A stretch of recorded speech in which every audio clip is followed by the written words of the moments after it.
आगे बढ़ते एक और बड़ी खबर देंगे आपको। मुशीर खारजा सरताज अजीज कहते हैं कि अबूरी फैसले पर हुक्म इम्तना कोई बड़ी बात नहीं।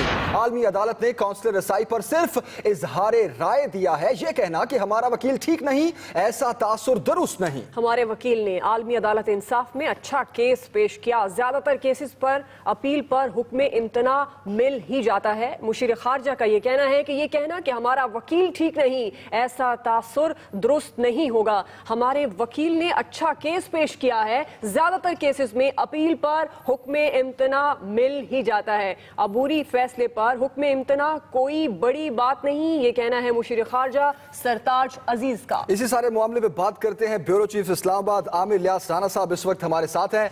आमिर, हम देख रहे हैं कि फौरन से रद्द-ए-अमल भी आ रहा है। मुशीर खारजा सरताज अजीज ने भी कह दिया है कि अबूरी फैसले पर हुक्म इम्तना कोई बड़ी बात नहीं है और जो फैसला आज सुनाया गया है उसको भी रद्द कर दिया गया है। इस सारे मामले पर क्या कहेंगे आप?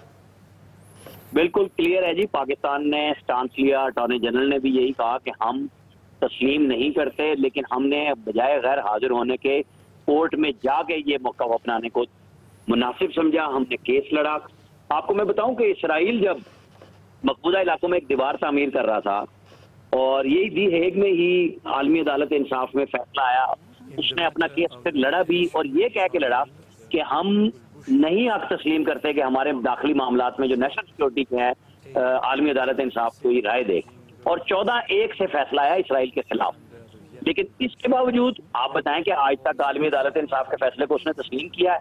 ये है इन दी एंड कि हम क्या करेंगे, क्योंकि हमने कह दिया है कि हम नहीं मानते ये बात कि आपकी जुरिस्डिक्शन दो मुल्कों के बामी मसले में जहाँ पे दहशतगर्दी और जो जासूसी है वो इन्वॉल्व है, वहां पे डिप्लोमेटिक जो रसाई है, कौंसलर रसाई है, इस शख्स के बारे में नहीं दी जा सकती। अगर कोई वो आम शहरी होता, मामूली जुर्म होता तो कुछ और बात थी।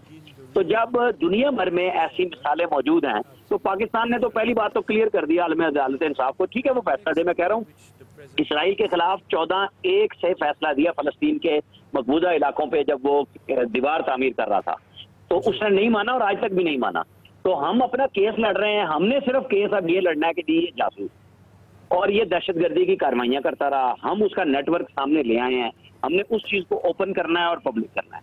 वो हमारे पास एक मौका आएगा जब ये यहाँ पे यही तवक्को है कि जब यहाँ पे रहम की अपील भी हो चुकी होगी और जाहिर है जब आम पाकिस्तानी के लिए सदर पाकिस्तान के पास ये इख्तियार नहीं है कि वो उसकी सजा को अपने तौर पर बदल दें, क्योंकि देश का कानून मौजूद है, हदूद का कानून मौजूद है, तो उस हिसाब से दो पार्टियां आपस में तय करती हैं। और यहाँ तो दो मुल्कों का मामला है और पाकिस्तान ने वाज़ेह कह दिया कि हमारे पास सबूत मौजूद हैं। वीडियो के अलावा एक नेटवर्क पकड़ा है, वो लोग आए हैं लाइन में और 13 लोग इंडिया से कहा गया है कि उनकी हमें रसाई दें, इन सवालों का हमें जवाब दें।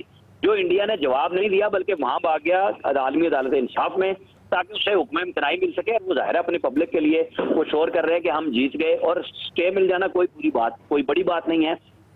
ये अदालतें काम करती हैं, हमारे यहाँ भी करती हैं। अब आगे होगा जब केस चलेगा, क्योंकि जिसके लॉ पॉइंट को आलमी अदालत इंसाफ ने कहा है कि भारत हमें मुतमईन नहीं कर सका लीगली, लेकिन चूंकि ये कैपिटल पनिशमेंट है और हमें मद्देनजर रखनी चाहिए ये बात कि जो यूरोप में बैठ के जजेस बैठे हैं उनके मुल्कों में कैपिटल पनिशमेंट नहीं दी जाती, वो इसे बुरा समझते हैं।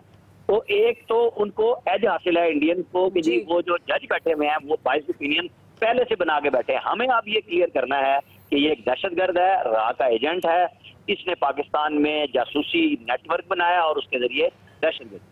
जी, आपने कहा स्टे मिल जाना कोई बड़ी बात नहीं, यकीनन भारत को इस बात का एहसास होना चाहिए। हमारे साथ ही रहिएगा आमिर इलियास साहब। बैरिस्टर राशिद असलम ने कहा है कि भारत ने आलमी अदालत से कौंसिल रसाई मांगी थी। वियना कन्वेंशन में आम लोगों तक रसाई की बात है। वो एक्सप्रेस न्यूज से बात कर रहे थे, उनका क्या कहना था सुनते हैं। वियना कन्वेंशन कौंसिल रिलेशंस विच किया, उसमें यह है कि आम लोग अगर पकड़े जाते हैं जो कि सिविलियंस हैं जिनका किसी भी किस्म के सियासी या फौजी तरीकाकार से कोई ताल्लुक नहीं है, तो उस सूरत हाल में उनको रसाई दी जाती है। लेकिन इस पूरे सिलसिला में ऑब्वियसली वो स्पाइंग कर रहे थे, वो पाकिस्तानी स्टेट में टेररिस्ट एक्टिविटीज में मुलव्वस थे। तो खबर कुरैशी ने इस बारे में बड़ी डिटेल से बात की थी। अब उसमें मैं फिर दोबारा कहूंगा, उसमें जो उनका केस है वो सिर्फ काउंसलर नोटिफिकेशन या राइट्स ऑफ काउंसलर की हद तक महदूद था कि जी हमारा ये शख्स है, हम इसको ये मानते हैं कि ये नेशनल है और इसको हम इस तक हमारी रसाई मुमकिन की जाए। अब इस सिलसिले में जो हमारा 23 जनवरी का जो खत था वो बहुत अहम था कि जी सबसे पहले तो आप आइडेंटिटी वाज़ेह करें कि इस शख्स की आइडेंटिटी क्या है, ये मुबारक हुसैन पटेल है या कुलभूषण जादेव है।